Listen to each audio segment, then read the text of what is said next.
So ayan, papunta na po kami sa doktor, papunta sa dermatologist, no? So ayan, maraming salamat din po kay Mr. G, the PWD, sa pagpagamit ng sasakyan. So ayan, nandito na po kami sa bayan ng Pagadian.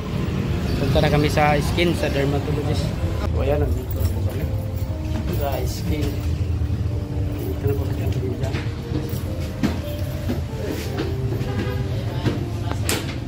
Pasok na po kami.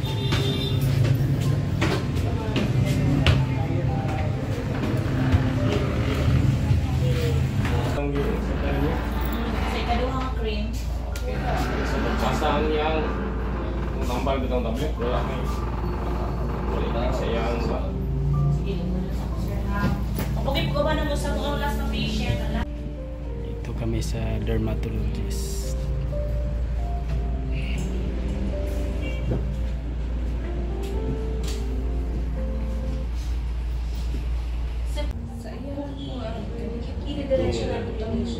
Salik sa mga kuya ko lang kay mag-lagay ay sa dati na dry yung bahayang beige sa sagyatan na din sa yung body Hindi nakakasundo. I think pinili ko yung path na di ba na nang hindi kami together. Pero lang siya love natin siya. Sabi ko na ako siya dapat dito sa reseta siya willing ko yun. Yun yung mga inilalaban ng mga iba. wala na ikato bebero na kamero na wala na yung katong cream day karon wala gyud pag tuig kami Ano may naka Kuan, pilar. Kadot ba ito? alam mo kabalik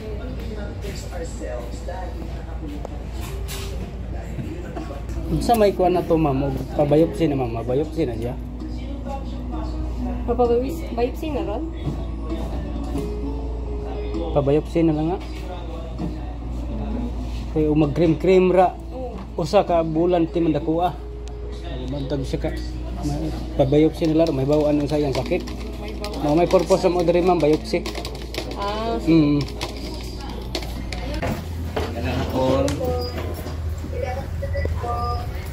May patient Anthony po ng Quezon. Umpisa pa. Ako po rin si Dr. Tolentino. Ako po yung unang tumingin sa inyo, sir. So, first consulting po natin. Sige. Nakita ko yung litrato po, no? Better na po. Mas maganda na ngayon yung balat ni Anthony kumpara nung unang beses ko kayo nakita. Medyo bumabalik po. Kamusta po siya? Bumalik nga po. Yung pagkaitim. Bumabalik po yung... Bumabalik. Oo. So, ibig sabihin, nung nagsimula kayo maggamot, nag-improve na siya. Oo, nag-improve Nawala siya. na siya. Pag mawala yung cream na Froica, babalik po siya. Sige, sino po yung kausap ko? Hindi ko pa nakakita. Sino po yung sasalita? Ayan. Sige po. Okay. Tapos, kailan ba huling nagpahit ng gamot? Yung... Siguro mga ano na daw, mga 3 weeks. 3 weeks ago. At nag-stop kayo completely ng mga gamot na.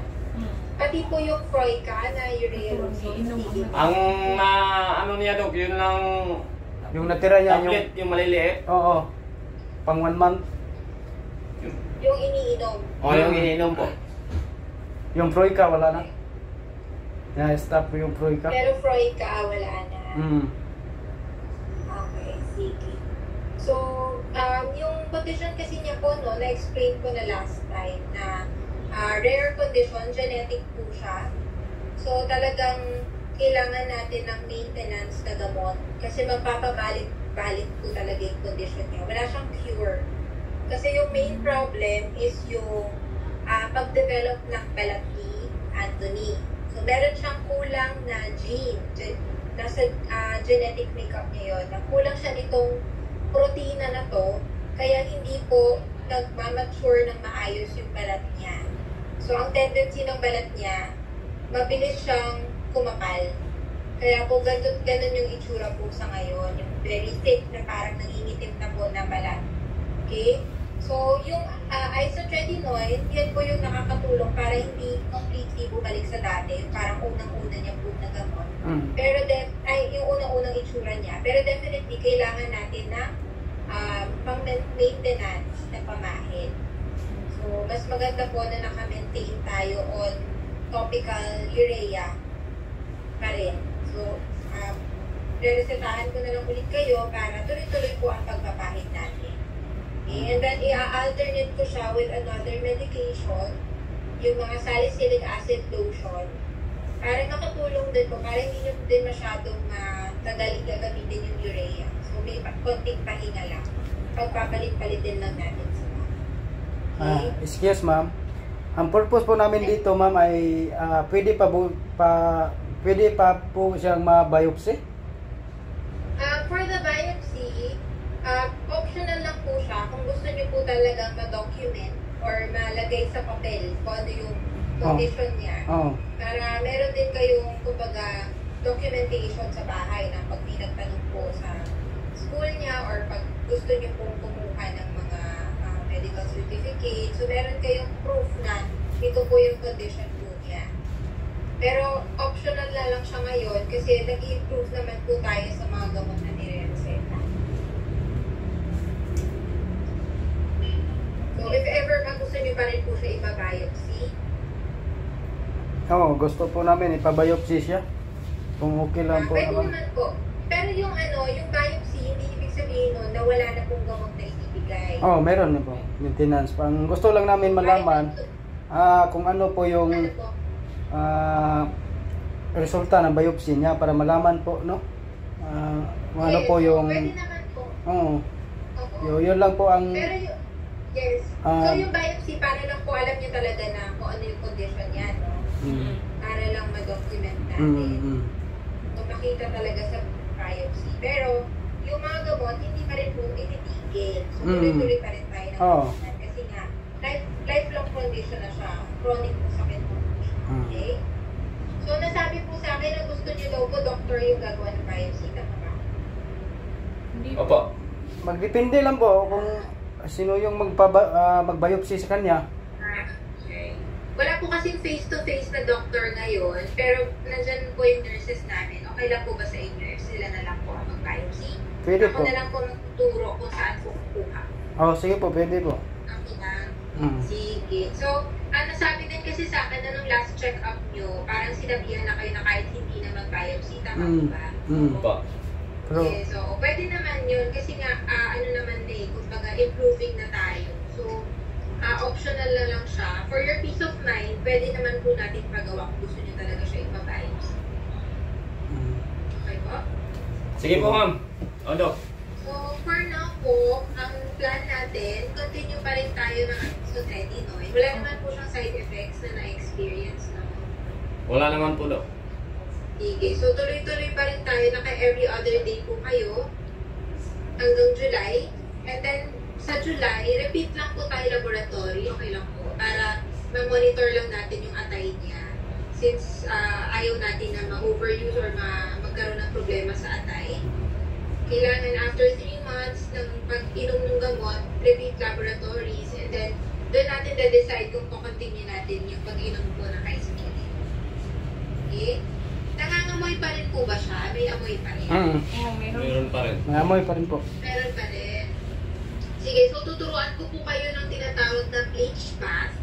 Ibig sabihin po, once a week, maliligo po siya ng tubig na merong konting bleach para po makatulong dun sa amoy. Kasi ano na po yan parang regular na po sa mga patient na meron ng condition niya. May konting amoy po talaga. Anong klaseng tubig, Dok? Ano po? Ano pong klaseng tubig? Kahit na yung panligo lang po. Yung normal lang na tap water, tapos may halo lang po. So, i-instruct ko na lang po yung nurses. Sila po ang magsasabi po sa inyo.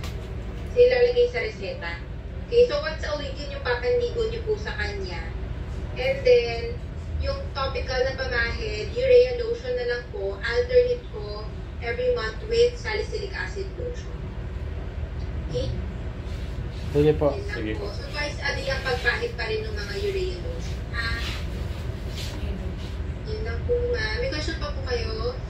Okay na po, Dok. Maghihintay lang po kami ng sa nurse. Reseta. Okay, sige po. Salamat biopsy. po. At saka ipabiopsy namin. Ha? Pabiopsy namin. Yes, biopsy po today. And then follow up po kayo sa July. Pag paubos na po yung reseta, okay? Sige. Okay po. Okay po.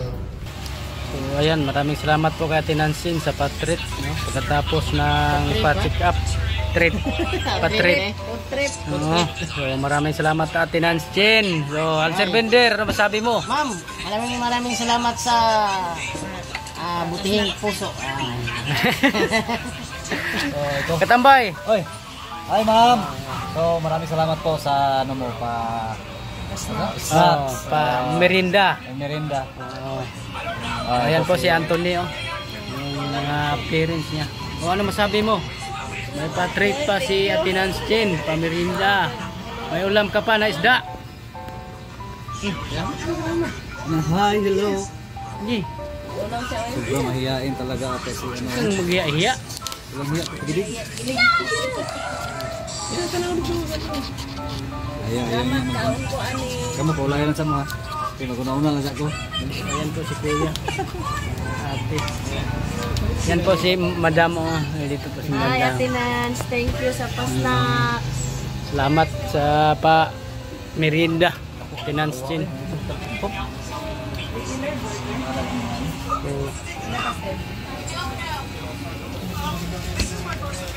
Sulti mo ni Ate Nancy. Anong masabi mo?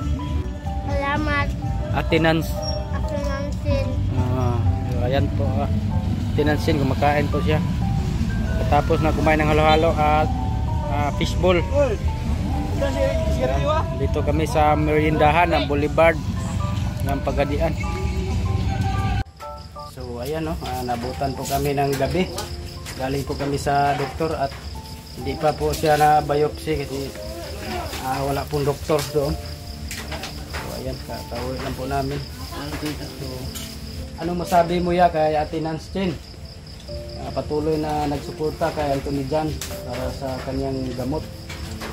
Madam, salamat. Tinansin. Maraming salamat. Ikaw, anong masabi mo kay Ate Nancy? Salamat po, Ate Nance. Ikaw, te. Ma'am, daghan kayo salamat sa suporta ni Anthony Jan. Uwi pa ako lang mag-isa. So ayan, maraming salamat po Ate Nancy, no? Kay Mr. G, the PWD sa sasakyan, no? Maraming salamat. So update po tayo kay Anthony Jan, no? Bumalik po ang pagkaitim sa kanyang balat.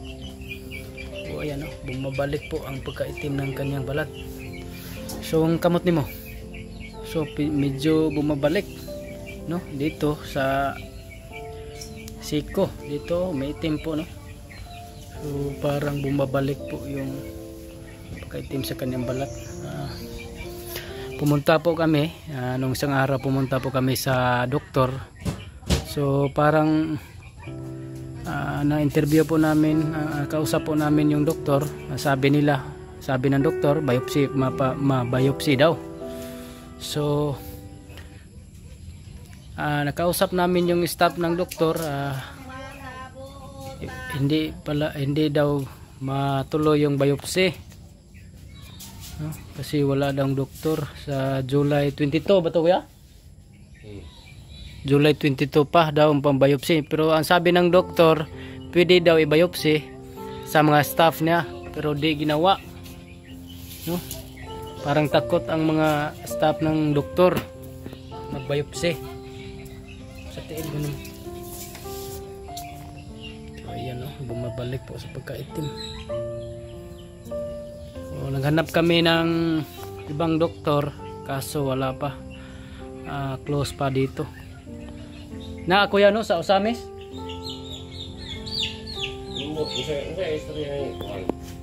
Oh, mamay istorya na daw sa Osamis. Daghan daw. So meron sa Osamis City. So malayo pa yung biyahe, mga 1 hour. Yan po, no. Sa buko-buko ni mo, balik wala. Ayan, no. Meron din po sa likod niyo. Mabalik. Diri oh, balik gani oh. Action po balik diri oh. Bumabalik po. Mo gani sig balik-balik layo kayo. Oh, parang pumapayat pa. Yung para siyang merong side effect, no? Sa gamot. Oo. Yung gagmay ba? Yung gagmay para siyang may side effect. Tambala. Pumayat siya sa gamot na niresita, o na tingnan niyo po, yung side effect niya na para yung mata niya na sana sa Tagalog parang malibat. Yun side effect ng gamot na niresita nila. Ito po yun, bumabalik po ang pagkaitim. Ay, ito iutang mama niyo. Ay ko ulan. Pero sa Usamis ya, matutag Samis mo punta tayo ng Usamis, payag kayo. Ilipat natin siya ng doktor. So lipat natin ng doktor, payag po sila na ilipat natin doon sa Usamis City, no? Kasi marami doon sa Pagadian, iba-iba yung mga kuan sa Pagadian. Sa may-ari nimo na sa utin nimo ba? Nimbalik? Mamabalik pala lahat, no? Ang ganyang sakit sa balat, pagkaitim. So hello po sa lahat, no? Update po tayo kay Anthony Jan, no? So ito po yun, no? Maghanap po kami ng ibang dermatologist kasi yung napuntahan namin wala palagi yung doktor, no? At hindi sila makapag-biopsy. Andito na po kami sa doktor, no? Para check up ni Anthony Jan para sa biopsy.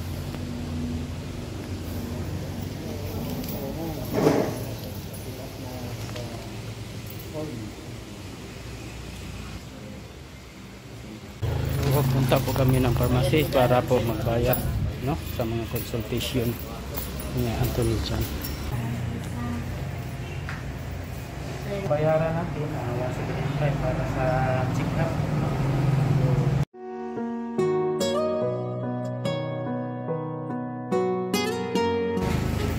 Tapos na po kami nagbayad.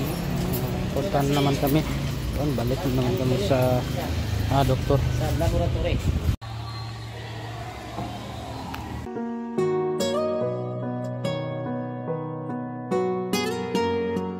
Mabayotsi, no? Ang mag-spray ta. May mabayotsi na to. For the same time kani. Ang bata. I-biopsy. Tanawa, hyperpigmentation and murag virus, bacterial. I-biopsy ka na. Then masend na to for biopsy. Karon sigurado tag-unsa. Pila po yung biopsy po. Negative for destruction ng infection ano, viral. Pag mabiopsy siya, ma'am, pilang bayad sa biopsy, ma'am?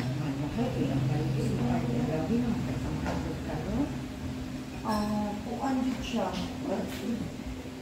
Ang pinapagpupos sa biopsy na biopsy lang po. Kaya nagpadala siya. Huwag kay appeal sa surgeon na spray.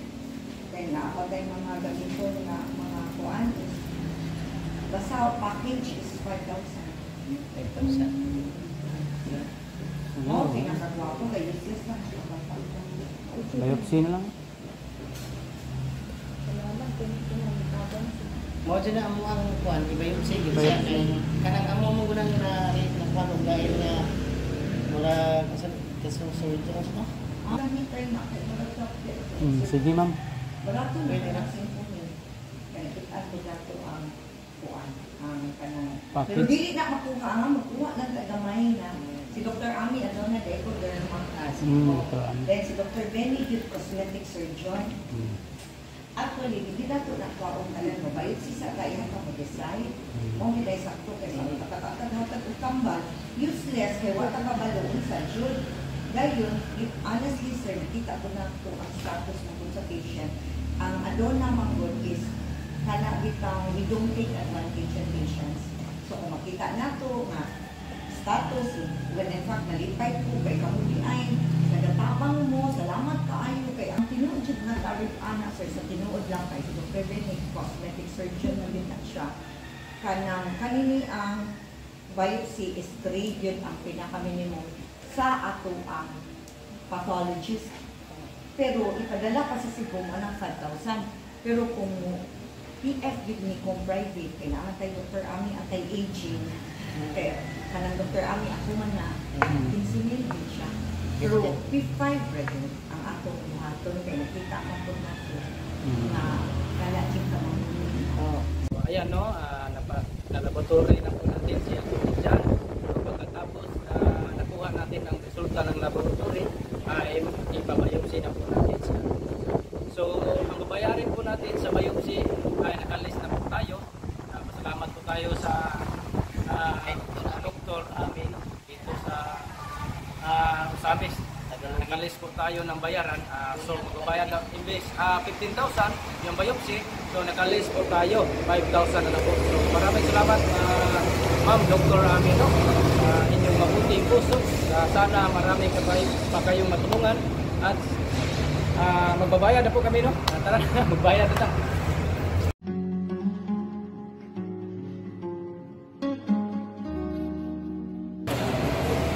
5,000 peso para sa biopsy niya po dyan. So maraming salamat din sa ating buting sponsor na si Ate Nancy. Shout out din kay Mr. G, the PWD, no? sa kanyang sasakyan na nakagamit. So mag-iingat ka pa palagi dyan doon. Dito lang po kami, tutuloy sa aming pagkina. So maraming salamat kay Ate Nancy.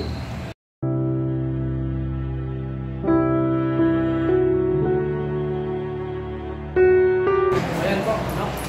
Nabayagan natin 5,000 po. Sa laboratory 1,000, 1,000. Ayan lang po lahat. Maraming salamat kay Ate Nancy na tuloy-tuloy ang pag-support niya na kay Antonia para sa tuloy-tuloy na pagaling at sana marami po tayo matulungan. Ano, tapos na pong mag-biopsy si Anthony dyan. So, ilan ang yung kuante? Ilan makuha yung result sa biopsy? 2 weeks daw. Tawag na lang. 2 weeks. Tumawag lang sila, no? O, ayan, no? Tapos na po yung... O, ayan. Maraming salamat din po. 2 weeks. Ito po yung bibilhin na gamot, no? Maintenance kay Anthony dyan. So, ayan, kakawin lang po namin, no? Galing po sa biopsy ni Anthony dyan.